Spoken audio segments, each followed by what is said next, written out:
Assalamualaikum warahmatullahi wabarakatuh. Perkenalkan, nama saya Fikri Ainta Al-Khariji. Asal saya dari Universitas Muhammadiyah Bandung, jurusan Psikologi angkatan 2024 dengan NIM 240207047. Di sini saya akan menjelaskan pengertian apa itu psikologi, terus apa itu mata kuliah psikologi umum, terus madhab-madhab yang ada di psikologi. Yang pertama yaitu pengertian dari psikologi. Istilah psikologi itu berasal dari bahasa Yunani kuno, yaitu kata psike dan logos. Secara etimologis, psike ini berarti jiwa, roh, sukma, atma, dan nyawa. Dan logos ini bermakna ilmu, kajian atau studi. Jadi secara etimologis, psikologi ini sering diartikan sebagai ilmu jiwa atau ilmu yang mempelajari tentang jiwa atau tentang roh. Arti psikologi sebagai suatu kajian tentang jiwa atau roh bertahan dalam waktu yang cukup lama, terutama ketika psikologi masih merupakan bagian dari filsafat atau sering disebut dengan psikologi kuno. Para filsuf ketika itu mendefinisikan psikologi ini sebagai suatu ilmu yang mempelajari tentang hakikat jiwa, seperti Plato, Aristoteles, Socrates, dan sebagainya. Padahal sebetulnya arti psikologi ini secara etimologis kurang cocok diartikan sebagai ilmu jiwa, karena apa yang dikaji atau yang diselidiki mengenai jiwa tidak kelihatan atau tidak bisa diindrawi.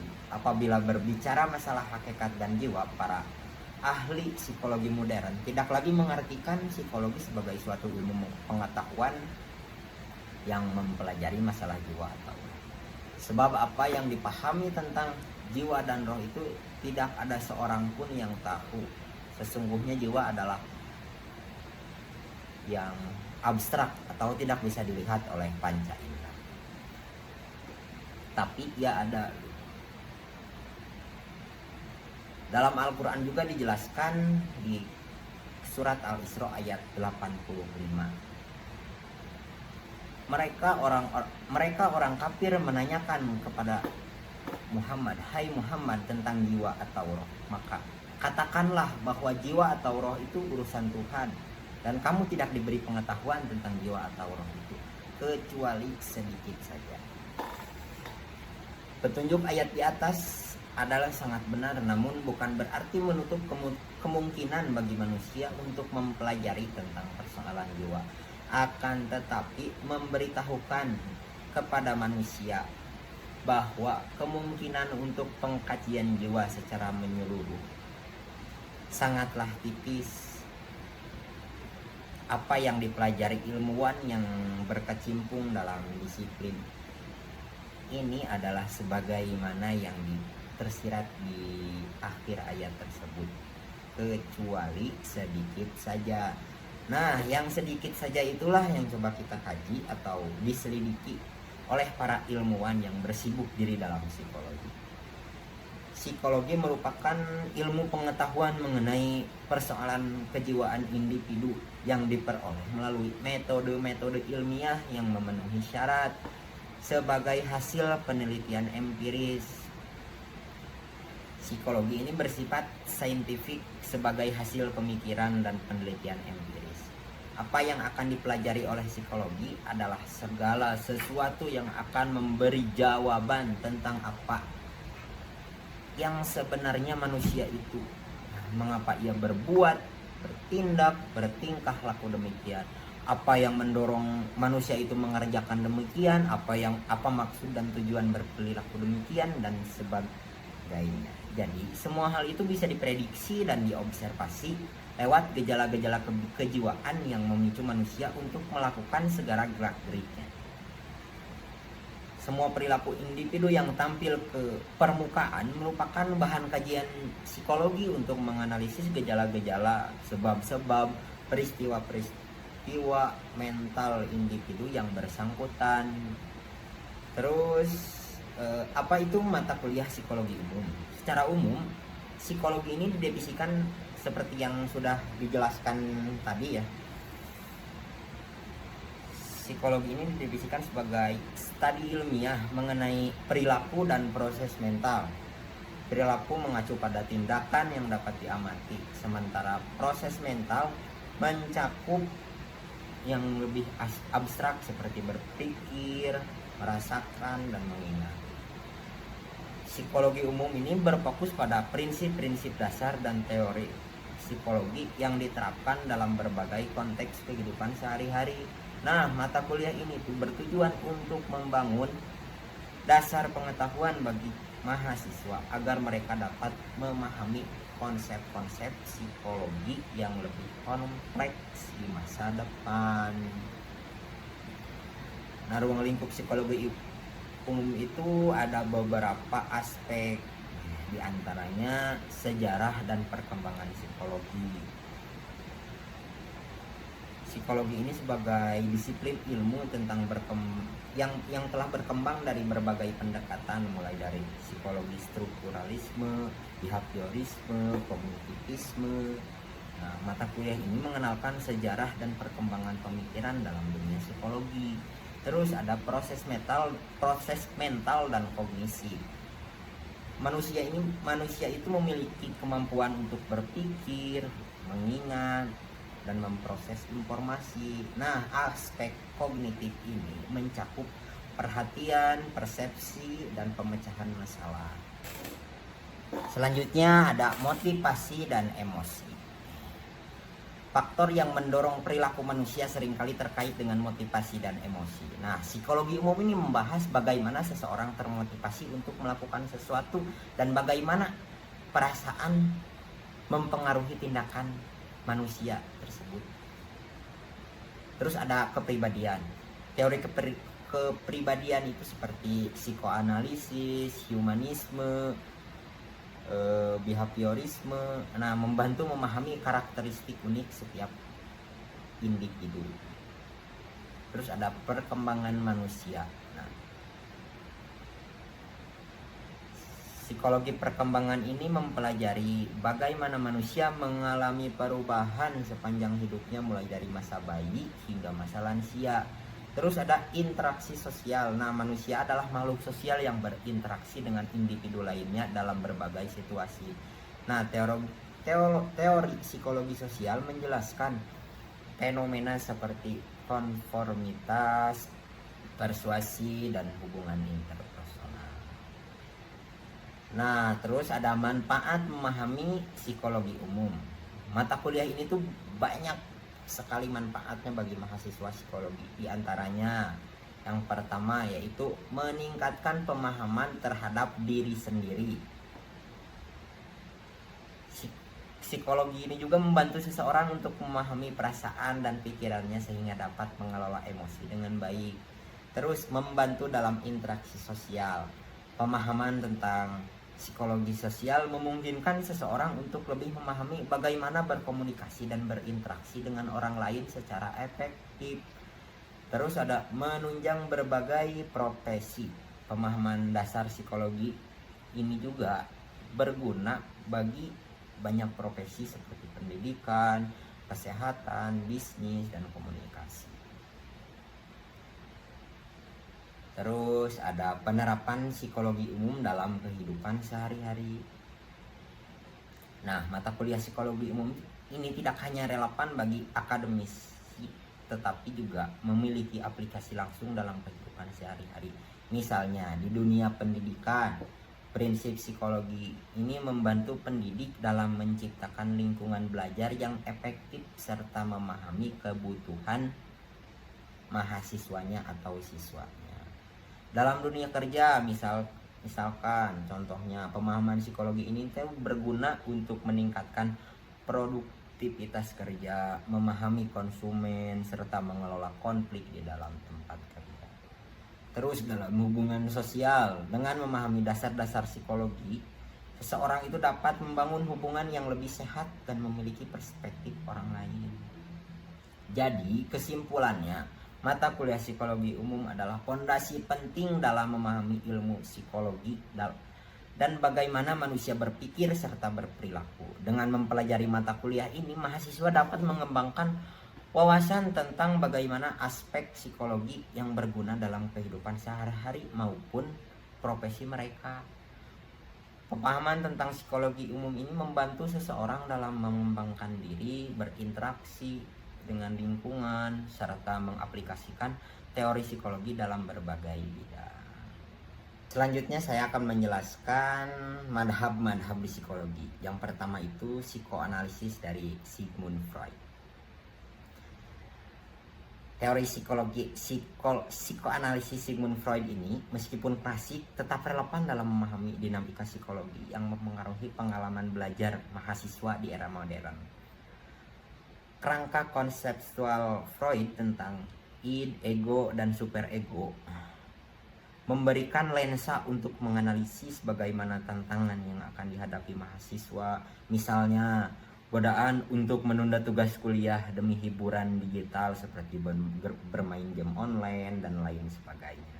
Ini mencerminkan dominasi id, sementara tekanan untuk meraih IPK tinggi sering kali memicu superego yang hyperaktif yang lebih lanjut. Kesulitan dalam membuat keputusan terkait pilihan karir atau jurusan studi dapat diinterpretasikan sebagai konflik antara id yang mencari kesenangan instan dan superego yang menuntut kesempurnaan, dengan ego yang berjuang untuk menyeimbangkan kedua tuntunan tersebut. Pemahaman tentang dinamika ini penting bagi konselor mahasiswa dan tenaga pengajar untuk merancang dukungan yang tepat dan efektif. Selain struktur kepribadian, konsep mekanisme pertahanan ego yang dikemukakan Freud juga relevan dengan dalam konteks perkuliahan mahasiswa yang mengalami stres akademik, mungkin menggunakan resepsi untuk menekankan perasaan cemas atau sublimasi untuk mengalihkan energi negatif menjadi kegiatan yang lebih produktif seperti olahraga atau seni. Lebih jauhnya, pemahaman tentang sosial yang seringkali menghambat kinerja akademik dan kesejahteraan psikologis mereka. Meskipun implementasi teori Freud dalam pendidikan tinggi memiliki tantangan seperti fokus pada individualitas dalam setting kelompok dan perlunya integrasi dengan temuan neuroscience modern, kerangka teoritis ini dapat berharga untuk memahami kompleksitas pengalaman mahasiswa dan merancang intervensi yang holistik dan efektif. Selanjutnya ada konsep-konsep psikologi dalam teori psikoanalisis. Yang pertama ada struktur kepribadian dalam teori psikoanalisis yang dikembangkan oleh Sigmund Freud. Level of mental life atau tingkatan kehidupan mental merujuk pada tingkatan kesadaran yang membentuk pikiran manusia. Yang pertama itu ada conscious, terus preconscious, dan bawah sadar unconscious. Nah, pembagian ini tuh membantu memahami bagaimana berbagai aspek pikiran beroperasi dan mempengaruhi perilaku serta kepribadian manusia.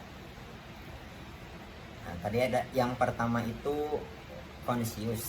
Tingkatan ini tuh mencakup semua pikiran, perasaan, dan persepsi yang kita sadari saat ini. Misalnya, saat kita membaca buku, kata-kata dan pemahaman kita tentang berada dalam tingkatan sadar gitu. Jadi kesadaran adalah bagian dari pikiran yang berhubungan langsung dengan dunia luar melalui persepsi sensorik dan merupakan puncak dari proses mental yang kita sadari. Yang kedua tadi ada pra-conscious atau prakesadaran. Nah, prakesadaran ini berisi informasi yang saat ini tidak berada dalam kesadaran kita tetapi dapat dengan mudah diakses jika diperlukan. Contohnya, kita mungkin tidak selalu memikirkan alamat rumah kita, tetapi ketika ditanya, informasi tersebut dapat segera muncul dalam pikiran kita. Nah, tingkatan ini tuh berfungsi sebagai jembatan antara kesadaran dan bawah sadar, memungkinkan informasi yang relevan untuk muncul ke permukaan saat dibutuhkan. Yang ketiga ada bawah sadar atau unconscious. Nah, bagian terdalam dari pikiran ini tuh menyimpan dorongan, keinginan, dan kenangan yang tidak disadari. Seringkali karena sifatnya mengganggu atau tidak dapat diterima oleh kesadaran, Freud berpendapat bahwa bawah sadar memiliki pengaruh besar terhadap perilaku dan pengalaman kita meskipun tidak menyadarinya. Misalnya, trauma masa kecil yang terlupakan dapat mempengaruhi cara seseorang berinteraksi dengan orang lain di masa dewasanya. Nah, bawah sadar ini adalah sumber utama dari dorongan instingtual dan seringkali menjadi fokus dalam terapi psikoanalisis untuk mengungkap konflik internal yang mempengaruhi kesejahteraan individu atau kesejahteraan manusia. Nah, Freud juga berpendapat kepribadian ini tuh terdiri dari 3 sistem atau aspek. Yang pertama ada id, yang kedua ada ego, terus ada superego.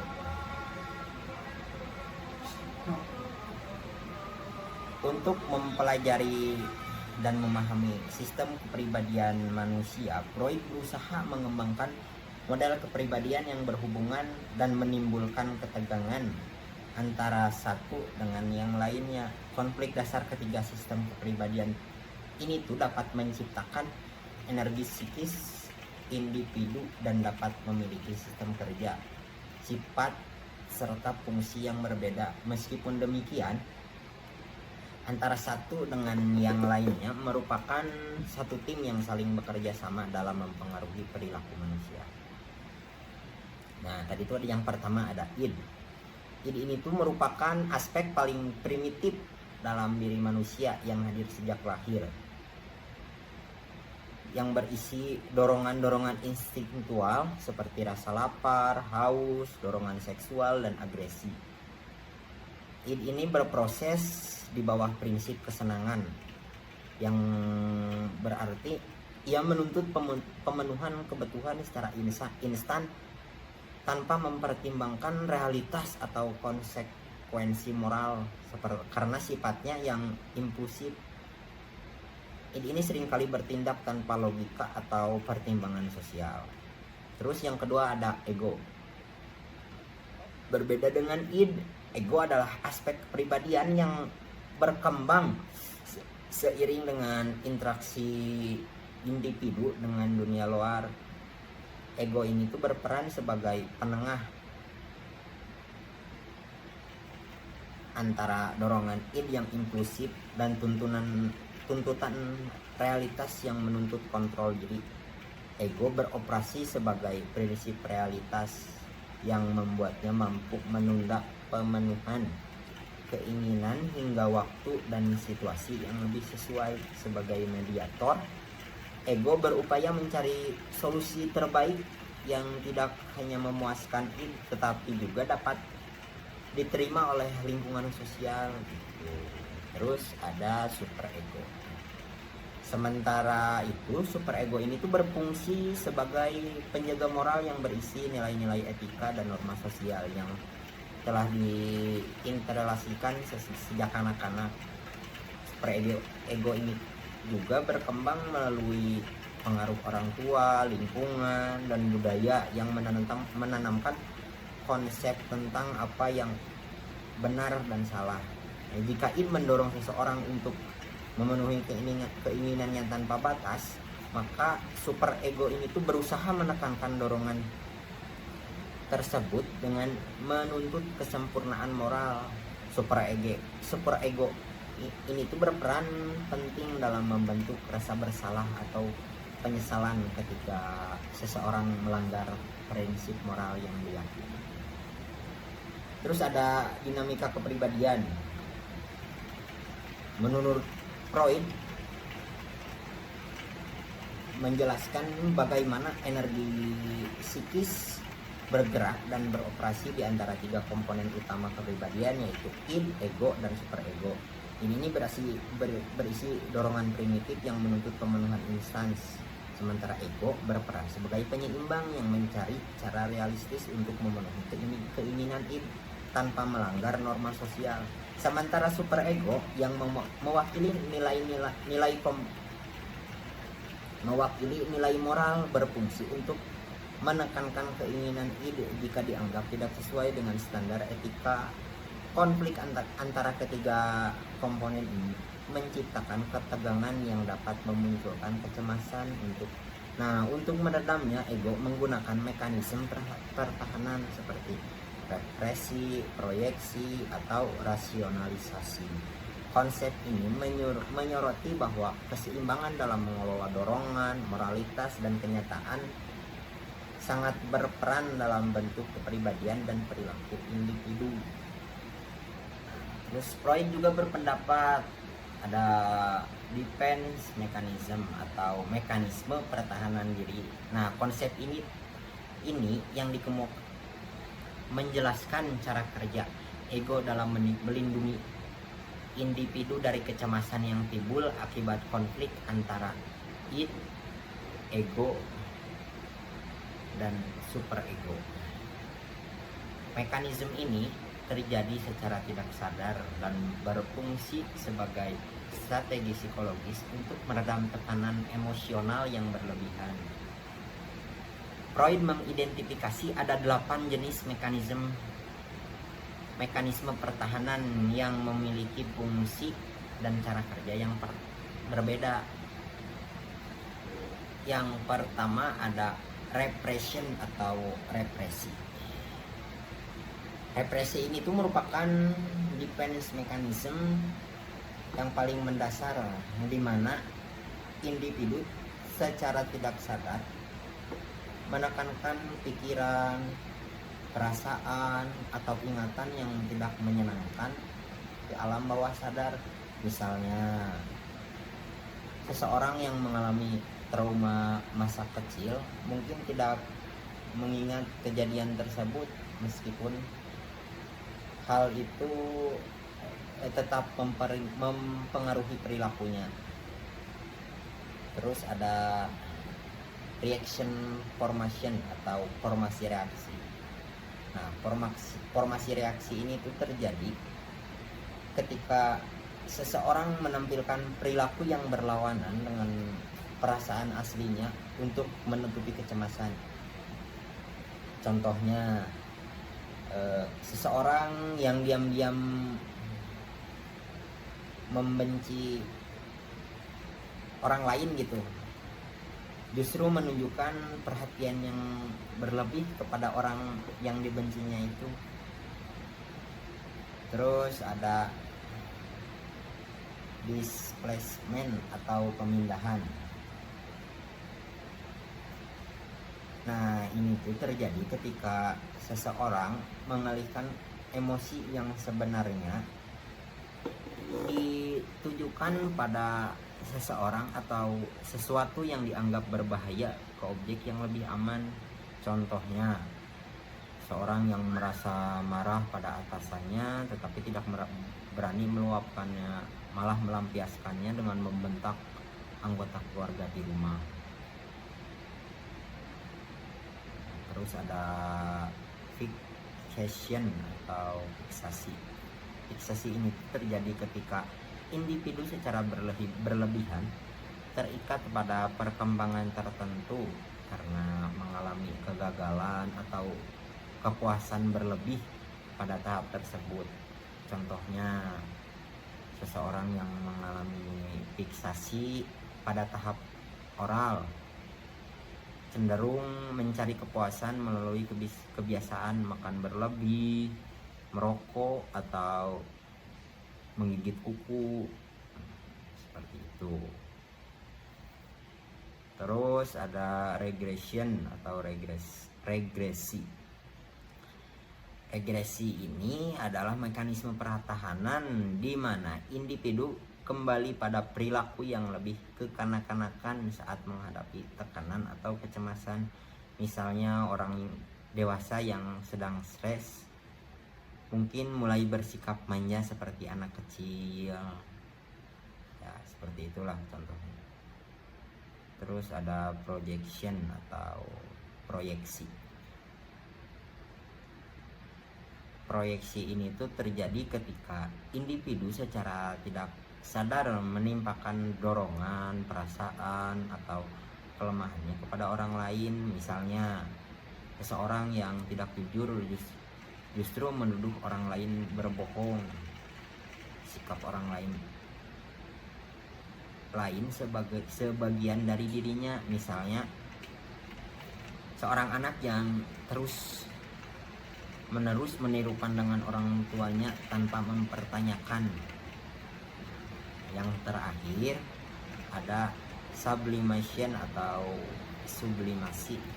Sublimasi ini tuh merupakan mekanisme pertahanan yang sehat di mana dorongan yang tidak dapat diterima dan disalurkan ke aktivitas yang lebih positif dan bermanfaat. Misalnya seseorang yang memiliki dorongan agresif menyalurkan melalui olahraga bela diri. Nah, Freud menekankan bahwa mekanisme pertahanan ini tuh berfungsi untuk menjaga keseimbangan mental seseorang dalam menghadapi tekanan hidup. Namun jika pertumbuhan psikologis dan menyebabkan masalah dalam hubungan sosial maupun kesehatan mental. Oleh karena itu, memahami cara kerja mekanisme pertahanan ini tuh penting untuk membantu individu mengelola emosi dan konflik batin dengan sehat. Selanjutnya ada pengertian behaviorisme. Behaviorisme ini tuh behaviorisme radikal menurut B.F. Skinner. Nah, behaviorisme radikal adalah inti dari pendekatan ilmiah yang dikembangkan oleh B.F. Skinner. Berbeda dengan teori-teori psikodinamik yang bersifat spekulatif dan subjektif. Behaviorisme radikal ini tuh menolak penggunaan konsep-konsep mental yang tidak dapat diamati secara langsung, seperti kehendak bebas, insting, dorongan batin, atau motivasi internal. Nah, Skinner berpendapat bahwa psikologi sebagai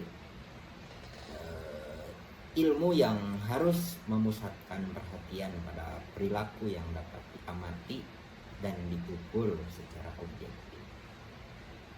Menurut Skinner, perilaku manusia itu ditentukan oleh hubungan antara antecedents atau stimulus yang mendahului perilaku, terus behavior atau respon yang ditampilkan, terus konsekuensi atau konsekuensi yang mengikuti perilaku tersebut.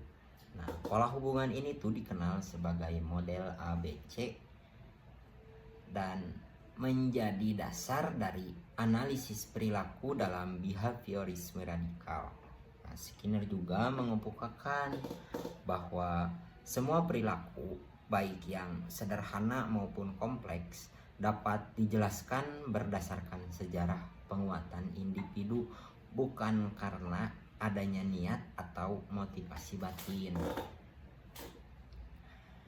Skinner tidak menolak bahwa manusia itu memiliki pengalaman batin seperti berpikir, merasa, atau bermimpi. Tetapi ia menegaskan bahwa pengalaman-pengalaman ini tuh adalah bentuk perilaku pribadi yang tunduk pada prinsip-prinsip penguatan dan dapat dianalisis secara ilmiah.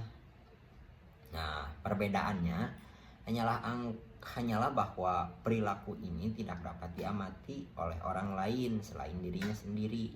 Dalam pandangannya, Skinner itu menyadarkan penjelasan perilaku pada konstruk hipotesis seperti keinginan atau dorongan hanya akan menguburkan pemahaman ilmiah. Misalnya, mengatakan bahwa seseorang makan karena lapar hanyalah mengulangi fakta tanpa memberikan penjelasan kausal.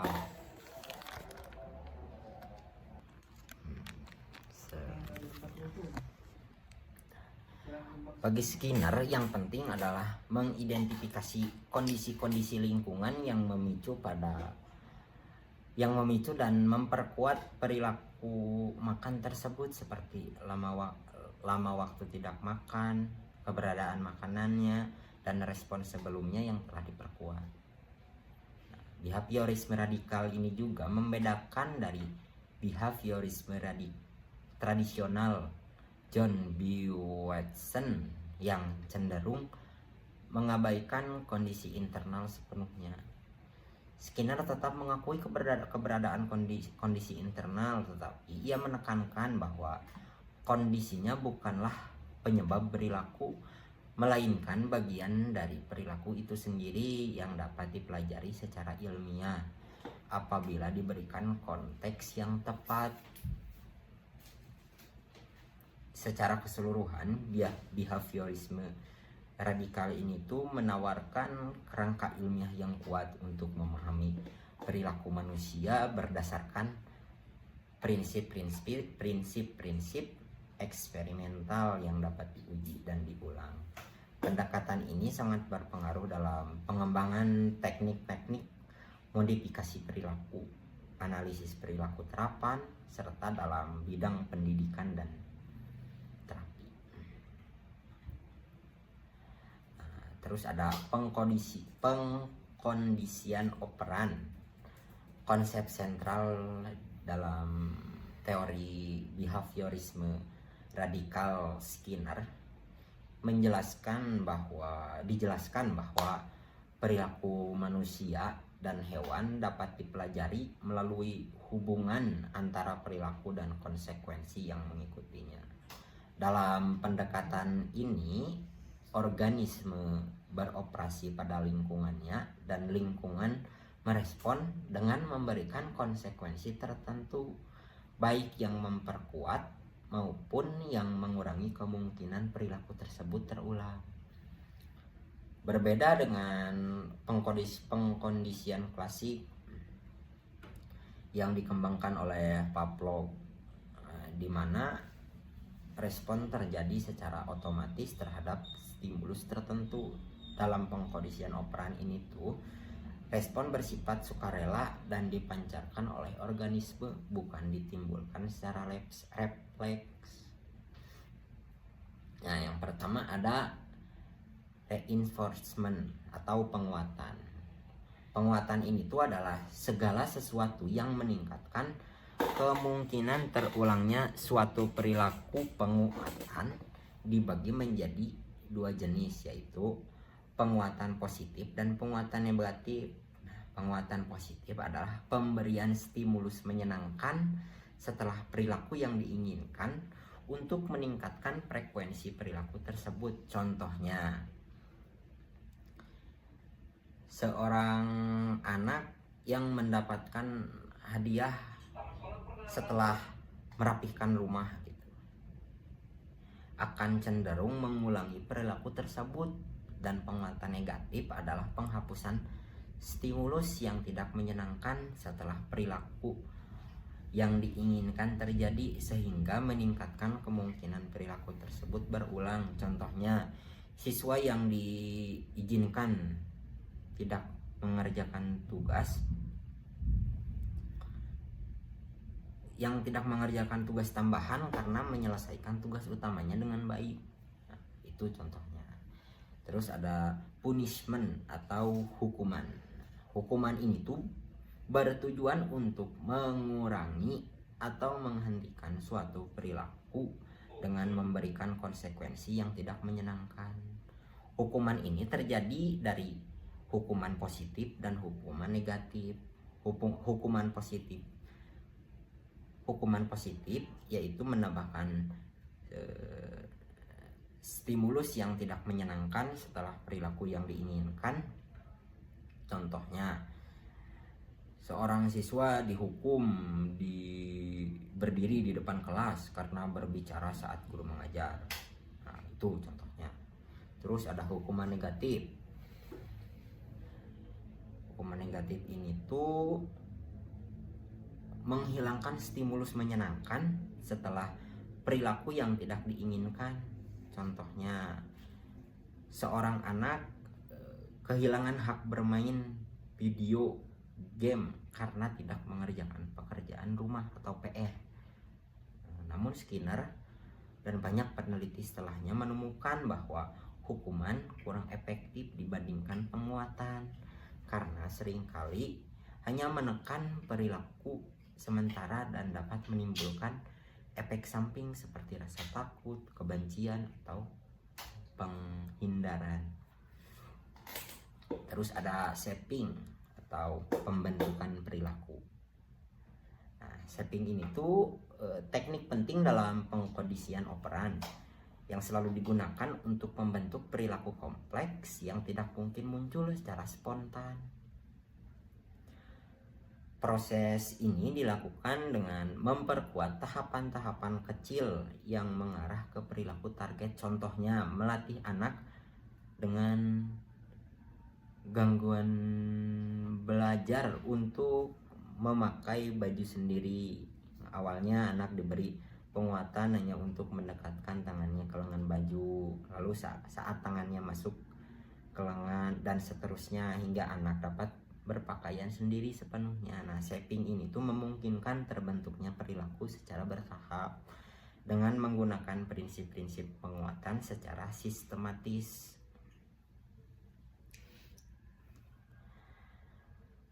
Selanjutnya ada extinction atau pemadaman perilaku. Nah, extinction ini terjadi ketika perilaku yang sebelumnya diperkuat tidak lagi menerima penguatan sehingga perilaku tersebut perlahan menghilang. Contohnya, jika seorang anak tidak menerima perhatian saat menangis, lama-kelamaan ia akan berhenti menangis untuk mencari perhatian.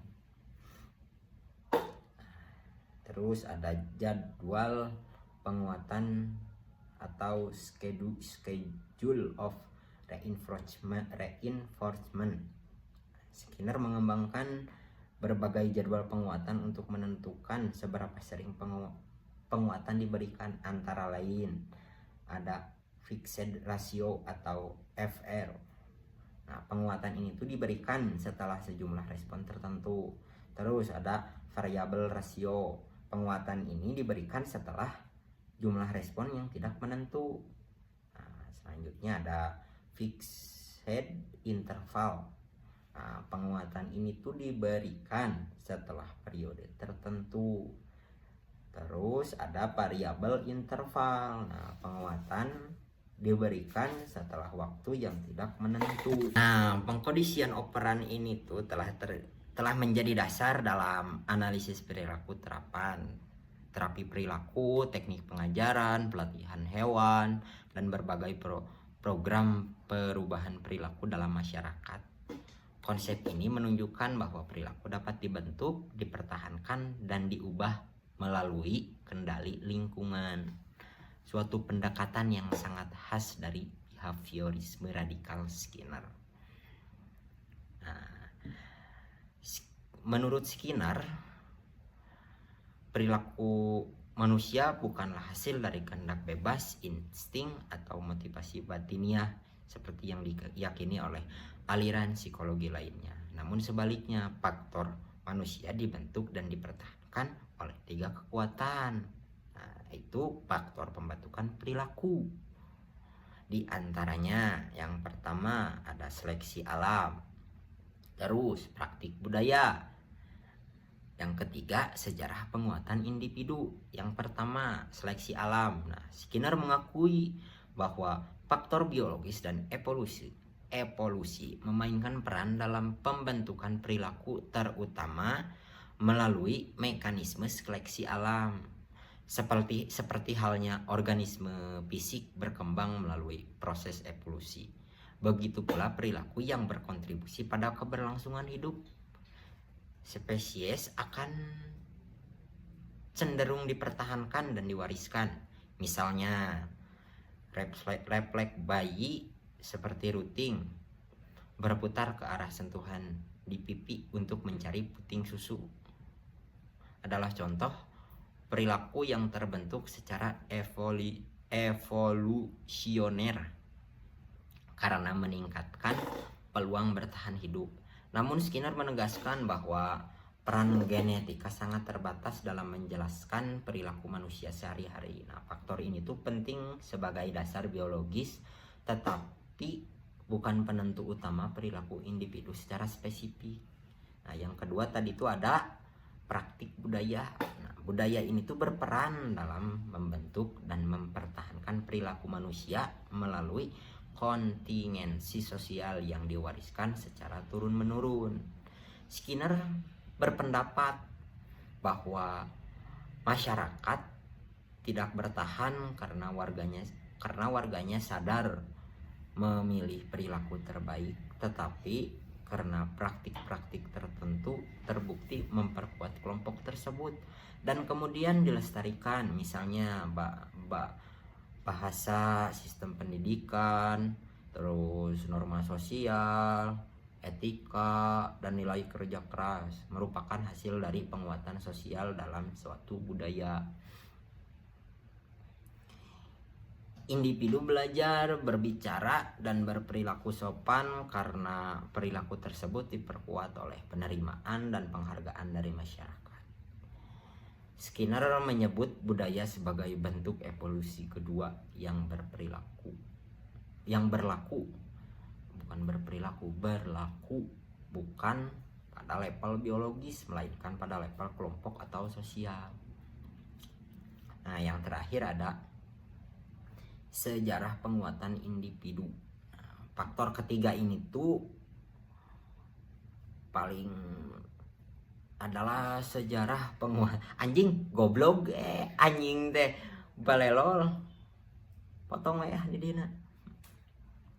Nah, yang terakhir itu ada sejarah penguatan individu. Sejarah penguatan individu yaitu seluruh pengalaman hidup seseorang dalam berinteraksi dengan lingkungan dan menerima konsekuensi dari perilaku mereka. Menurut Skinner, ini adalah faktor utama yang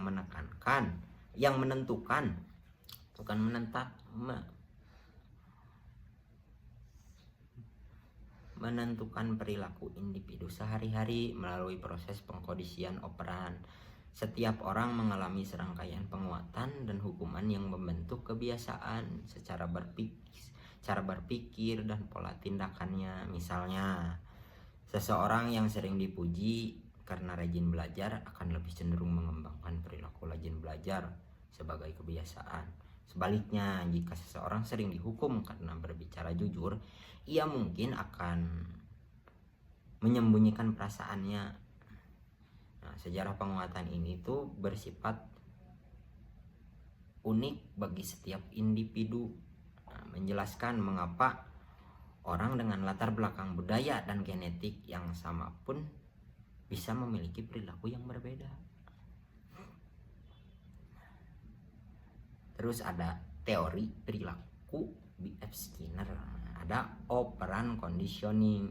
Ini tuh memiliki berbagai penerapan dalam kehidupan sehari-hari, terutama dalam bidang pendidikan, dunia kerja, terapi perilaku, dan pengasuhan anak. Nah, berikut ada beberapa aplikasi teori ini dalam berbagai aspek kehidupan. Dalam pendidikan, guru mengajarkan sistem penghargaan atau reward seperti pujian, stiker bintang, atau nilai tambahan untuk memperkuat perilaku positif siswa seperti disiplin dan belajar yang giat. Nah, hukuman negatif seperti pengurangan hak bermain atau tugas tambahan digunakan untuk mengurangi perilaku yang tidak diinginkan seperti tidak mengerjakan PR. Terus teknik shaping diterapkan dalam pembelajaran bertahap seperti melatih siswa membaca dengan mengapresiasi setiap kemajuan kecil. Terus dalam dunia kerja.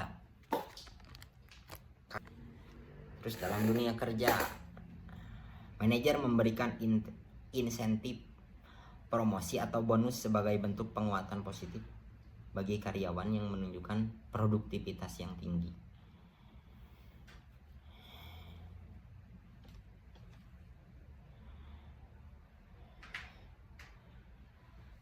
Terus hukuman berupa pemotongan gaji atau teguran dapat diterapkan bagi karyawan yang sering datang terlambat atau sengaja tidak hadir tanpa keterangan, bolos. Terus penguatan positif dalam bentuk penghargaan karyawan terbaik. Nah, ini tuh dapat meningkatkan motivasi kerja. Selanjutnya dalam teori perilaku digunakan untuk mengatasi gangguan perilaku seperti autisme, ADHD dengan metode perilaku berbasis reinforcement, membantu pasien mengurangi kecanduan seperti merokok, alkohol, dengan memberikan penguatan positif untuk setiap pencapaian dalam berhenti dari kebiasaan tersebut. Nah, teknik shapingnya digunakan untuk melatih pasien dengan gangguan kecemasan sosial dalam meningkatkan interaksi sosial mereka secara bertahap. Terus dalam pengasuhan anak, orang tua menggunakan sistem hadiah seperti memberikan mainan atau waktu bermain yang ekstra untuk memperkuat perilaku baik, seperti merapikan kamar atau bersikap sopan.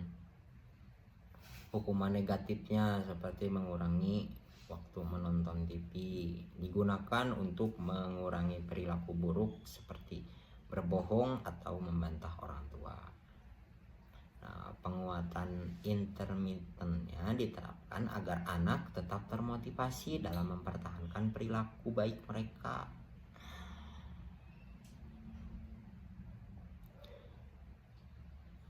Selanjutnya ada keadaan batin. Skinner tidak menyangkal keberadaan internal dalam diri seseorang, seperti adanya perasaan cinta, kecemasan, atau bahkan ketakutan. Skinner hanya berpendapat bahwa hal ini tidak bisa teramati dan terukur secara jelas.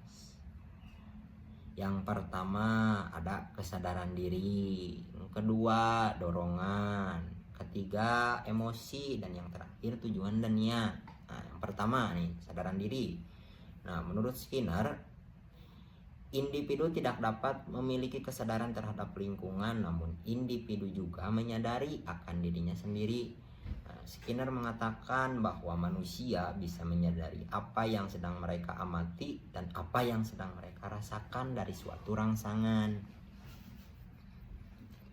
Skinner berpendapat bahwa pikiran, perasaan, dan ingatan seseorang itu bersifat pribadi.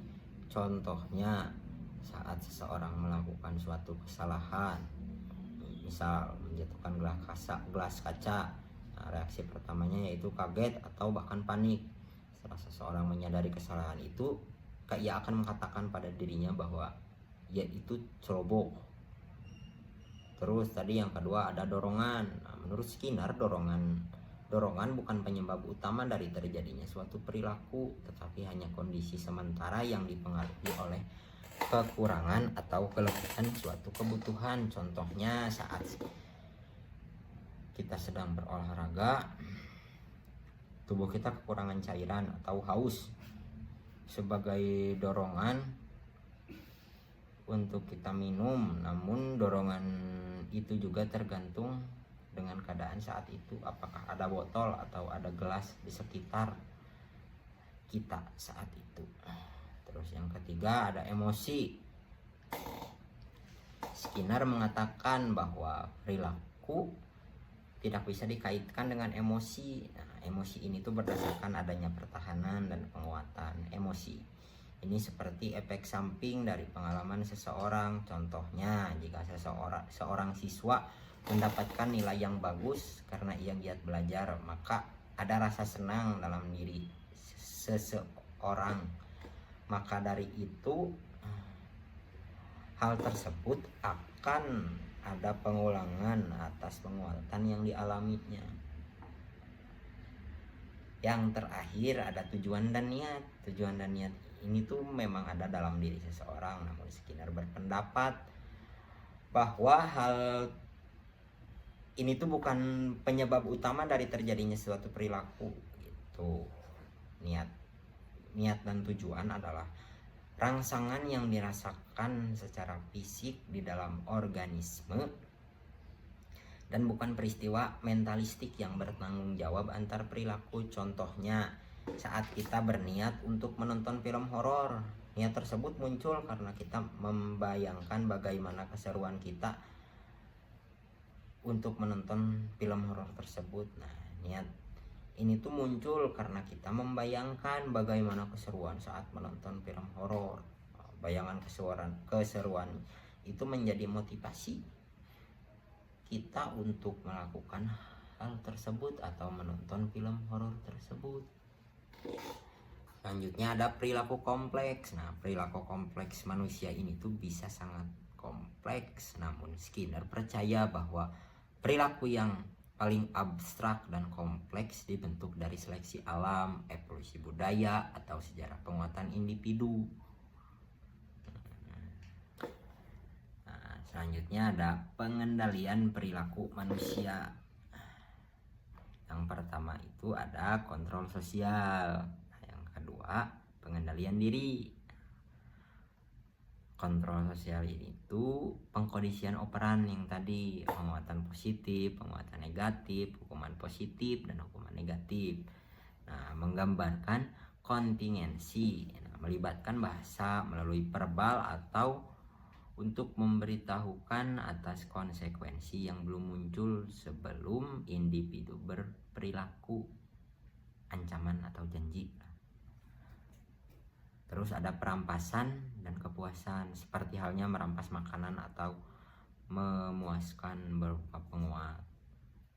Terus ada pengekangan fisik, ya, berupa hukuman yang berfungsi untuk melawan efek pengkondisian dan menghasilkan perilaku yang bertentangan. Nah, Skinner berpendapat bahwa perilaku ini tuh tidak berkaitan dengan kebebasan pribadi, namun dibentuk dengan pertahanan hidup, efek penguatan, dan lingkungan sosial. Nah, yang kedua ini tuh ada pengendalian diri.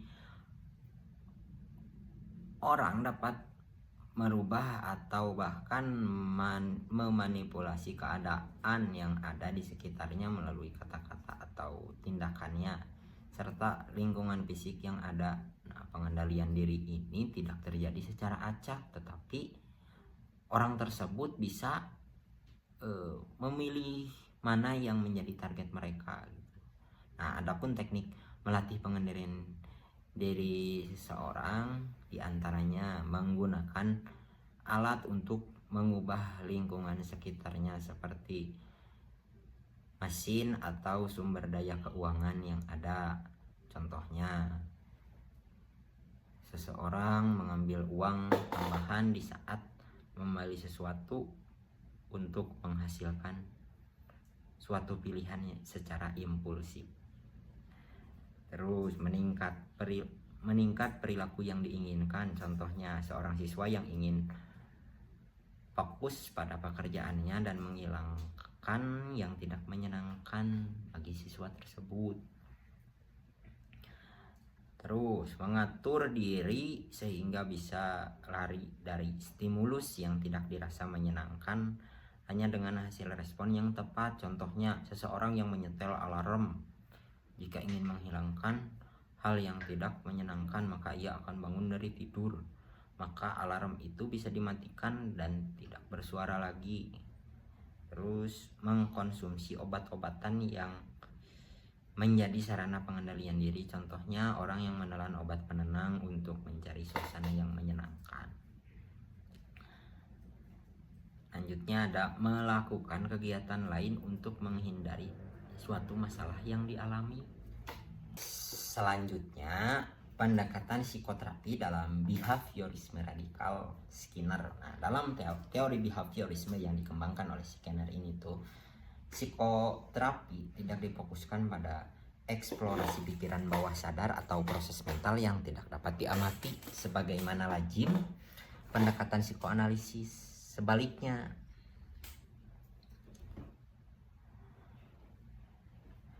behaviorisme ini tuh menekankan bahwa perilaku manusia dipelajari dan dapat diubah melalui pengaruh lingkungan. Oleh karena itu, pendekatan terapinya dikenal sebagai terapi perilaku, behavior terapi, atau dalam praktik modern juga disebut analisis perilaku terapan. Tujuan utama dari pendekatan ini adalah untuk mengubah perilaku maladaptif menjadi perilaku yang lebih adaptif dengan menggunakan prinsip-prinsip pembelajaran seperti penguatan atau reinforcement, terus pemadaman, extinction, dan shaping. Berikut adalah prinsip utama dalam pendekatan psikoterapi behavioristik Skinner. Yang pertama ada fokus pada perilaku yang diamati. Yang pertama itu ada fokus pada perilaku yang diamati. Skinner menekankan bahwa terapi harus berfokus pada perilaku yang tampak dan dapat diukur secara objektif. Hal ini dikarenakan perilaku bukan pikiran atau perasaan, merupakan objek yang bisa diteliti secara ilmiah. Misalnya, seorang anak yang sering mengamuk dapat diamati frekuensi amukannya, bukan sekedar perasaannya.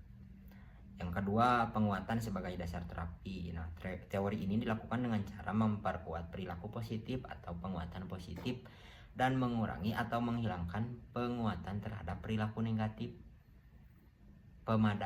dengan menggunakan pemadaman atau extinction. Nah, penguatan positifnya memberikan stimulus menyenangkan setelah perilaku yang diinginkan, misalnya pujian atau hadiah. Terus penguatan negatifnya menghilangkan stimulus yang tidak menyenangkan setelah perilaku yang diinginkan, misalnya menghindari tugas tambahan karena menyelesaikan tugas utama. Terus ada shaping atau pembentukan perilaku. Nah, teknik ini tuh digunakan untuk membentuk perilaku baru secara bertahap setelah memperkuat setiap langkah kecil yang mendekati perilaku target. Misalnya untuk melatih anak dengan berkebutuhan khusus agar bisa memakai pakaiannya sendiri. Terapis biasanya memberikan pujian untuk setiap kemajuan kecil, dari memasukkan tangan ke lengan baju hingga berpakaian lengkap secara mandiri. Terus extinction. Nah, jika suatu perilaku tidak lagi mendapat penguatan, maka perilaku itu akan berkurang dan akhirnya menghilang. Contohnya, anak yang menangis untuk menarik perhatian akan berhenti jika tangisannya tidak lagi ditanggapi. Nah, yang kelima, model ABC. Yang tadi yang pertama dijelaskan, awal-awal dijelaskan antecedent, behavior, dan consequence. Nah, terapi ini tuh dilakukan dengan menganalisis antecedent, kejadian yang memicu perilaku, terus behavior, perilaku yang muncul. Nah, konsekuensi, akibat atau respon lingkungan terhadap perilaku dengan mengubah salah satu dari ketiga unsur ini. Nah, biasanya terapis dapat memodifikasi perilaku secara sistematis. Nah, yang terakhir ada efektivitas terapi. Nah, pendekatan ini tuh telah terbukti efektif dalam berbagai bidang, termasuk terapi anak autis, terus rehabilitasi kecanduan, modifikasi perilaku di lingkungan sekolah dan kerja, manajemen kecemasan, fobia sosial, keberhasilan terapi ini tuh diukur dari perubahan nyata dalam perilaku, bukan dari introspeksi atau interpretasi subjektif pasien. Jadi secara keseluruhan, behaviorisme dalam psikoterapi memberikan metode yang ilmiah, sistematis, dan terukur dalam ubah perilaku manusia. Pendekatan ini memperlihatkan bahwa perilaku tidak hanya dapat dipahami secara ilmiah, tetapi juga dapat dibentuk dan dimodifikasi secara konsisten melalui intervensi lingkungan yang tepat. Sekian yang dapat saya sampaikan tentang penjelasan materi apa itu pengertian dari psikologi, terus mata kuliah psikologi umum, terus madhab-madhab yang ada di psikologi. Mohon maaf bila ada kesalahan. Wassalamualaikum warahmatullahi wabarakatuh.